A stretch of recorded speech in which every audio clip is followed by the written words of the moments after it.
Assalamualaikum warahmatullahi wabarakatuh. We are a group from SOCA 2020. We would like to talk about the Ibn Khaldun, the greatest sociology.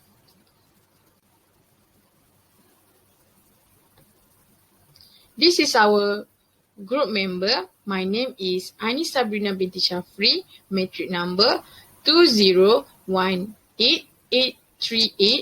Next, ATHIRA binti SININ, matric number 2013732. FIDYA BELA MUSTIKA 1830094 and NURUL ATHIRA binti JAMIL 2028112.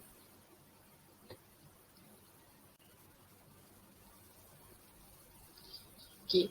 The full name of Ibn Khaldun is Abu Ziyad Abdurrahman Ibn Muhammad Ibn Khaldun Walid Din al-Tunisi al-Hadrami, born in Tunisia on May 27, 1332, professional in religion, philology, poetry, logic, philosophy, history, and sociology.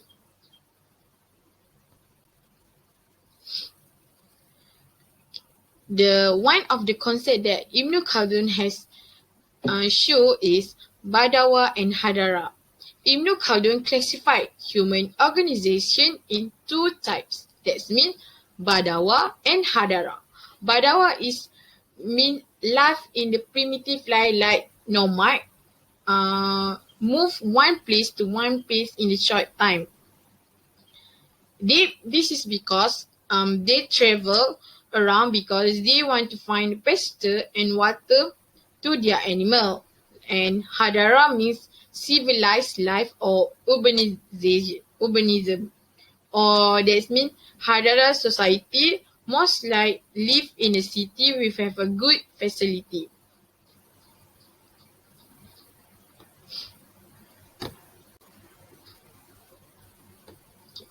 Transformation process. Badawa and Hadara is a social transformation process from Badawa culture to Hadara culture. This is because they have improved in many aspects such as education and have a technology in their knowledge. So they have a better life from the past because they do not need to nomad from one place to another place because they already find the best life in their high or low the quality of Umran and the life of the community. It is depend on many factors such as politics, economy, and social. But Ibn Khaldun believed that social factor is the most important to build a state. Religious and moral factor due to collapse of Hadara or civilization, and Umran is due to collapse of both like religion and moral factor. Religions and moral is a qualitative. This is because moral and religion are based on spiritual value that underline human life that is born within her. The quality of one society or state, it is because the good quality of religion's belief and moral value in that society, while economics and politics aspect is a quantitative. It is because it can be count and we can be see with our raw eyes. Like we can see how much the per capita of one country in 1 year, and we can see how the country developing with many buildings, twin towers, skyscrapers. So we can see that country have been so developed than the past. And because the quantitative like economy and politics aspect, it is an external aspect driven by the demand of worldly life of nature, it's Hadari. And without social solidarity or asabiyah also come from the moral factor, that means all humans need to be close each other or be united. society could not be developed and could not build the state because the social solidarity is a root of one state to become power. Okay, we also can see how Malaysia have a social transformation. That Malaysia also have a social transformation from Badawa to Hadara after the colonialism for 100 years. We can see how after the British colonized and how the economy also changed from the subsistence economy to commercial economy. The education sector, we also can see the improvement with a lot of secondary, primary and university institutions in our country.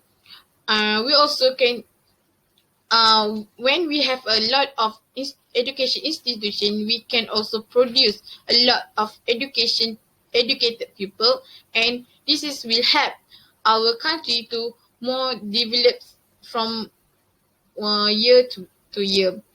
But we also have seen the Hadara society also has been from the past, like zaman Kesultanan Melayu Melaka. We also can see how the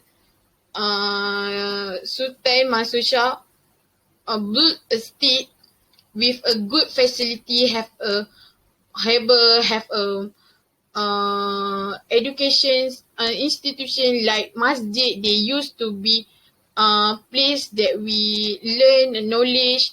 We could not say that after the colonization only our country Malaysia have been changed to Hadara, but the Hadara society also exists before the colonialism.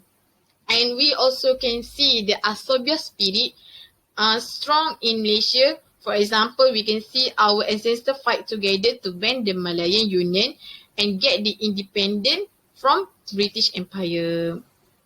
Okay, and I will pass to Sister Nurul ATHIRA to talk about more in Asobia concept. That's all for me. Thank you. Bismillahirrahmanirrahim. Assalamualaikum warahmatullahi wabarakatuh. My name is NURUL ATHIRA, and my part I will talk about the concept of Asabiyah. So when we talk about Ibn Khaldun, the concept of Asabiyah is one of the most significant theories that he introduced. So first we look into the definition of Asabiyah. Asabiyah is derived from the Arabic root, it means to bind the individuals into a group. So it is a social bond between people that unite together. So this social bond is not just when we place a group of people in the same place together. It is not formed by that. But this social bond, it will be formed if this group of people have the same principles, have the same way of thinking, and behave as a unit. So when their unity is strong, they will have a social solidarity, what we call asabiyah, and this strong unity will create such a strong state. So when they have a strong state, they will be able to protect and defend their unity, their society, their state from outside attack. And they will also not fear from the oppression or the attack from the enemies. But however, if the social bond is weak, the asabiyah is weak, they will be exposed to attack. They will be exposed to attack from the outside enemies, and their state will also be weak and can be easily destroyed. Okay, next we go for the next slide, the concept of asabiyah. So for this part, Ibn Khaldun had listed 6 concepts of asabiyah. So first one is the asabiyah is not just for the nomad people, but the asabiyah is stronger among the nomad people compared to the sedentary people, because if in the rural areas, in the nomad people, they will their society will know each other and care each other well compared to the the people who live in the sedentary areas, in the rural areas, where these people sometimes they do not know each other and they do not care for each other. So their asabiah is a bit is weaker than those who live in the nomad people, in the nomad areas. The second part is the concept of asabiah is not just limited to only blood relationship, but also social interaction outside family and tribe. As we know, if in relatives, if we have relatives, we will tend to have this natural care and natural tendency to protect and care for our relatives. But in this concept of asabiah, it will go beyond the relationship between families. It go beyond the families and the tribe. So it involves a larger society that have a strong unity. Okay, the third part is it is natural and universal, not just for Arab people only, but it also include many other races and many other society. History had showed us that before this, including Jews and Romans and Persians, and also many other society, they have this strong asabiah that can protect their society, their state, from being exposed to the attack from the enemies. Okay, the fourth part is it is related to the economic structure of society, where the way of living depends on social economy. So in this part, if the social economy is good, then the way of living in the society is also good. If the social economy is bad, then the way of living in the society is also will become bad.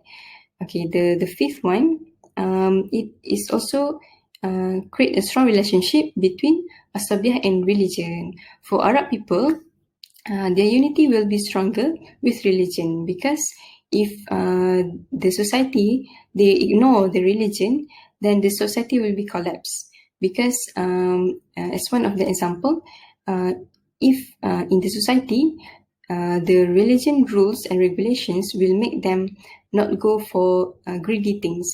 They will avoid.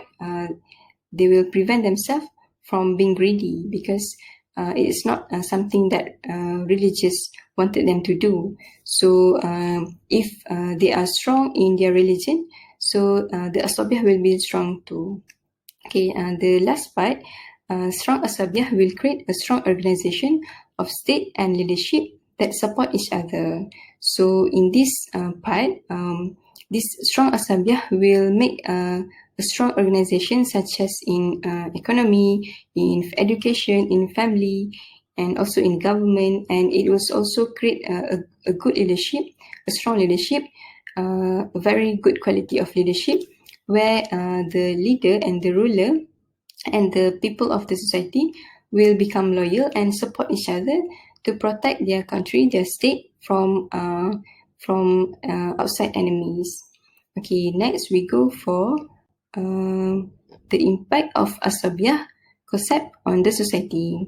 Okay, for me, I took the example from the Crusade War series, where we know these crusaders had come to Muslim land to invade the Muslim land, but Salahuddin al-Ayyubi, one of the Muslim leaders, he managed to unite the Muslim army, and this united people, this united Muslim army, had managed to defend and defeat had managed to defend the Muslim land and defeat the Crusaders, so that this strong unity of Muslim army, they managed to have this strong power, strong bond, that they can defeat the crusade wars, the crusaders that coming from other countries. Okay, the second part, however, in terms of after the World War I, we know that the British, the French, and also the Italians had divided the Muslim land, the Ottoman Empire, into smaller country, where this small country, they will just focus on their own politics, their own economy, and this smaller country will not because they know that the asabiah will in this Muslim land will make the Muslim society will become stronger. So they try to avoid this strong asabiah by dividing the Muslim land into small countries, so that this asabiah will be weak, and so that this Muslim society will not come together under the Ottoman Empire or the Caliphate system, and they will not try to overthrow the colonizations.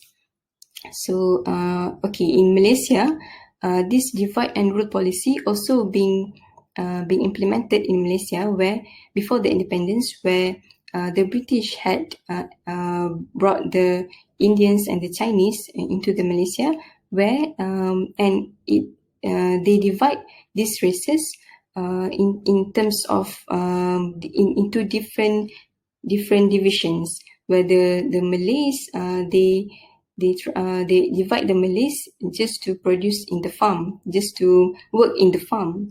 But for Indians, they wanted the Indians to work in this estate, and also the Chinese at the other part of the system in Malaysia. So what happened? This divide and rule policy cannot create a strong asabiah in the society of Malaysia itself.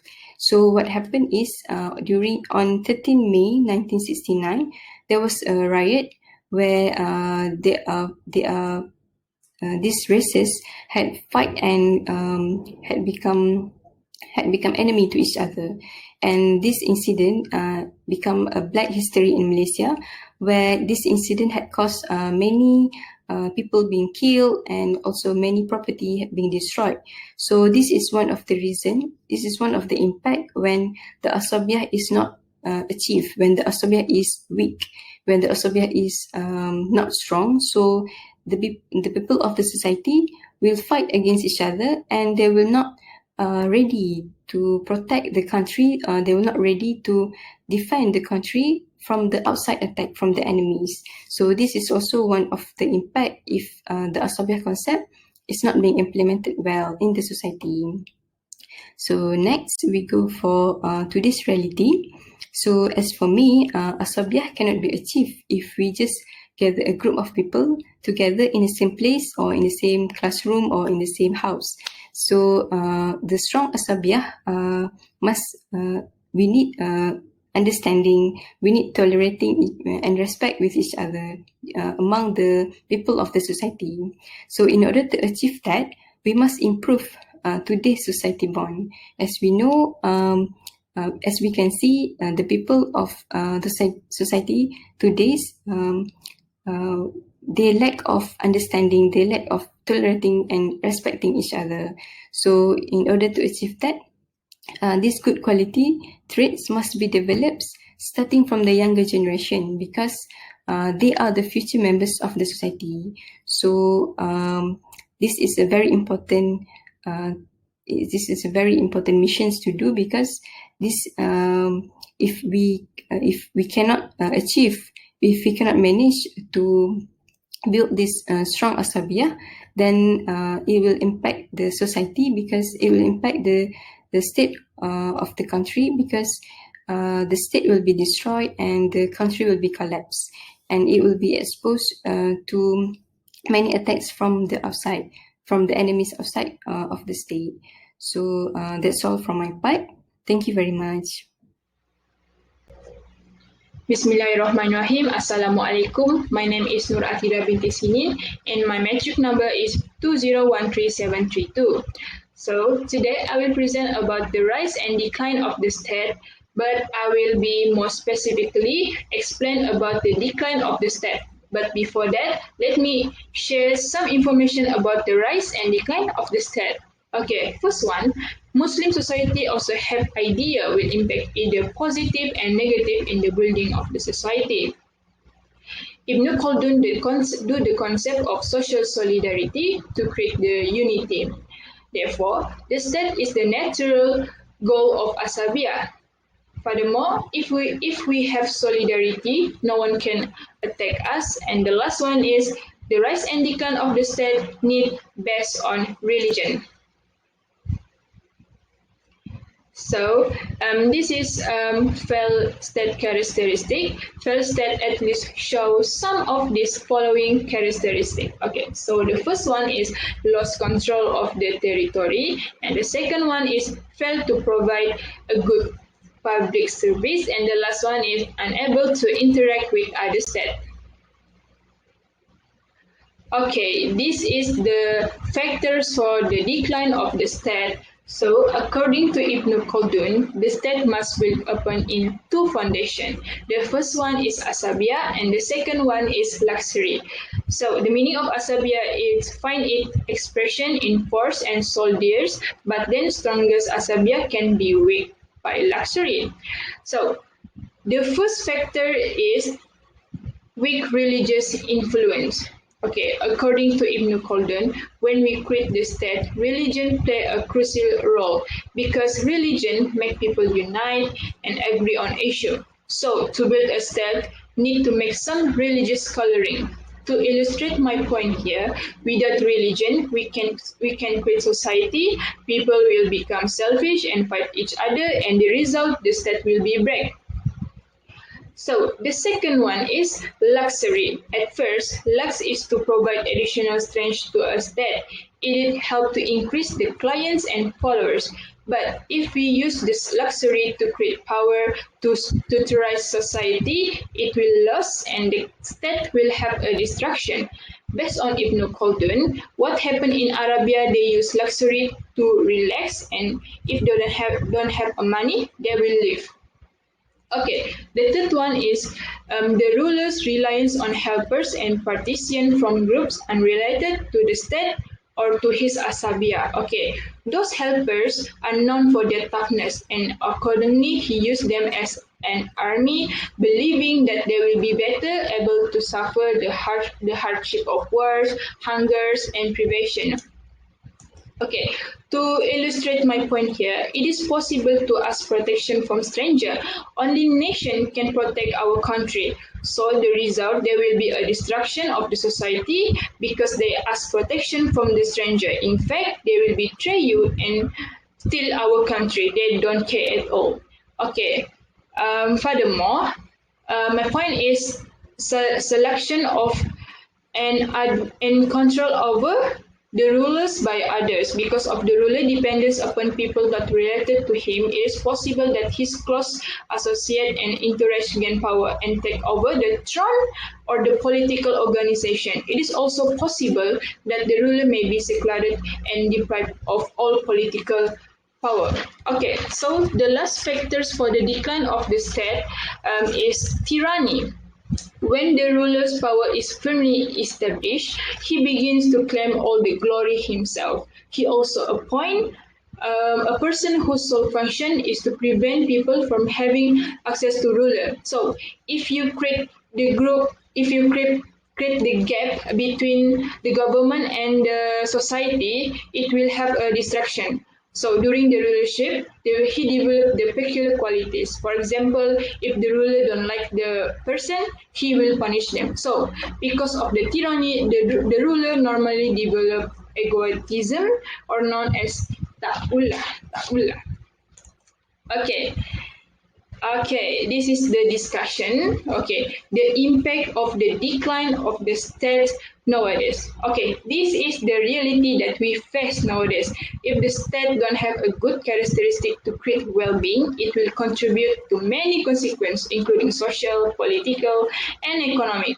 So the first impact of the decline of the state nowadays is the national and community security is not guaranteed, because based on the factor where do a stranger to protect our country, it will betray us because they don't care at all. They just want the money. They just want the power of our country. So from this, country and society safety are not secure at all. Another point is lost the trust from the country in diplomatic relation, and the economy is collapsing. Okay. Yes, of course. Based on this point, it have a huge destruction in the political and economy. If you lost the trust from other country, maybe to make a business, and they see that our country have a bad reputation, it lead to the economy collapsing also. Another point is the society is not cohesive. It is based on the leader, how they handle the country. If the leader is good, then it helps to create harmony in the society. But imagine the tyranny system is applied in the Malaysia, where there are gap between the government and the society. The society might follow the way how the leader treat the ordinary people. That's why we need a friendly leader who can interact with the nation, because it helps us to create peaceful among the society. Another point is a lot of crime might happen because the money and the wealth they have by from the upper class, so they don't want to share with other. So that's why people we do a lot of crime to survive, to eat, and so on. And the last one, poverty rates are rising. To elaborate my point here, if the money used by the government to pay other country to protect the nation and they betray, the poverty among the society is happening.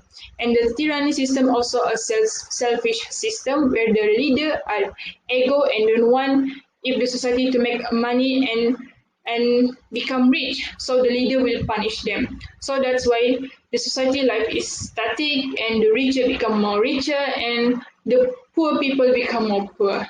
Okay, thank you. That is my presentation. Assalamualaikum. My name is FIDYA BELA MUSTIKA and my metric number is 1830094. And now I'm going to tell you about the Ibn Khaldun theorist, who was the greatest sociologist.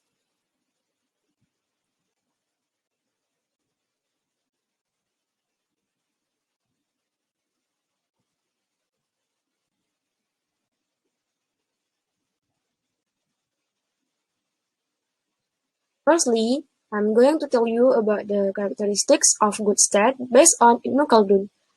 Characteristics of good state based on Ibn Khaldun is a country whose governance rules are based on Al-Quran and the Hadith, because if a country follows the rules according to Islamic teachings, the country will be prosperous and have well-being, and also the relationship among citizens will be closer. And next, I'm going to tell you about the characteristics of good leader based on Ibn Khaldun. Firstly is knowledgeable. Leaders who have knowledge will love the truth and stay away from cheating, and will be honest and trustworthy in carrying out state activities. And the second is fair.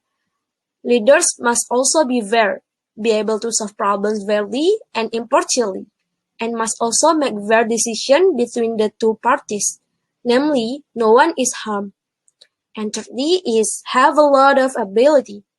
This ability is usually created from knowledge. A leader must have the ability to be brave in enforcing the law, a strategist, and must be expert in controlling politics. And lastly, have psychically healthy. Ibn Khaldun explained that psychical and mentally disabilities will affect carrying out activities. Psychically health is very important so that the state remains effective, because in leading it requires psychically strength. For example, doing supervision. It is also requires a healthy mentally in making decisions that require a thinking process. And next, conclusion. In conclusion, we can see Ibn Khaldun ideas, concepts, and theories that help many countries nowadays. A lot of states that not concerned about religion and moral have been developed. As a leader, we also need to be aware and always be prepared, because they can reach to any problem quickly. And lastly, this is our reverence. So that's all from us. Thank you. Assalamualaikum.